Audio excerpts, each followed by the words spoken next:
Bismillahirrahmanirrahim. Assalamualaikum warahmatullahi wabarakatuh. Baiklah, saya Faisal akan menjelaskan tentang filosofi dasar penanaman modal asing.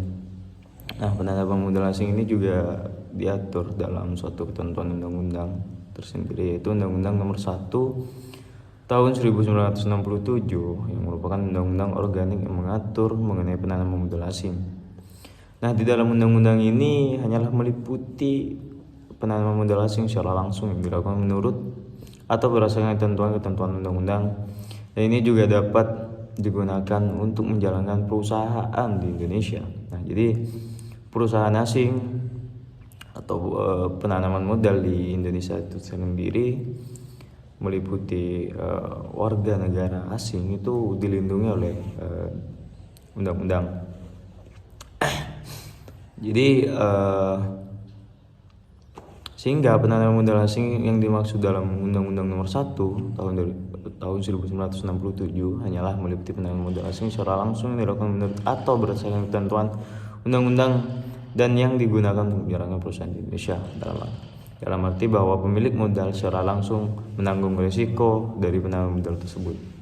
Nah, pembangunan ekonomi di Indonesia tidak dapat dipisahkan dari falsafah yang melandasi kegiatan bernegara dan berbangsa, termasuk dan kaitannya dengan perekonomian dan landasan filosofis pengaturan pasar modal di Indonesia tidak lepas dari landasan filosofis yang mendasarkan kebijakan pembangunan nasional dan era pemerintah pada saat Undang-Undang Nomor 8 Tahun 1995 ini terbentuk, yaitu di era Orde Baru. Nah, mungkin hanya itu yang bisa saya sampaikan, kurang lebihnya saya mohon maaf.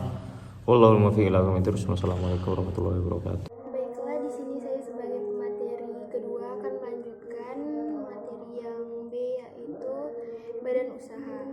Badan usaha penanaman modal asing wajib dalam bentuk perseorangan terbatas berdasarkan hukum Indonesia dan berkedudukan di wilayah negara Indonesia, kecuali ditentukan lain oleh undang-undang. Nah, berdasarkan ketentuan tersebut, maka bentuk dari badan usaha dalam rangka penanaman modal itu ada dua, yaitu untuk PMDN dan untuk PMA. Yang selanjutnya, yang C, kerjasama penanaman modal asing dan pengaturan perjanjian. Nah, di dalam kerjasama modal asing tuh ada sebuah negara dipengaruhi pada faktor stabilitas politik. Masalah yang terjadi pada warga negara akan berpengaruh terhadap iklim penanaman modal. Dalam perjanjian joint venture antara pihak modal asing dalam negara maupun pemilik saham modal asing, tidak diperlukan untuk membentuk perusahaan baru. Dengan kata lain, perusahaan itu dapat bergabung dengan perusahaan lain dan membentuk suatu perusahaan. Nah, patungan modal atau joint venture itu adalah sebuah struktur perjanjian dengan dua pihak perusahaan atau lebih yang bertujuan sama.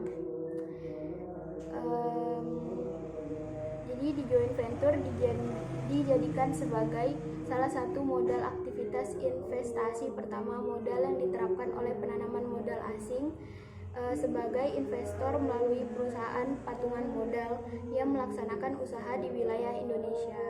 Sekian dari saya, terima kasih.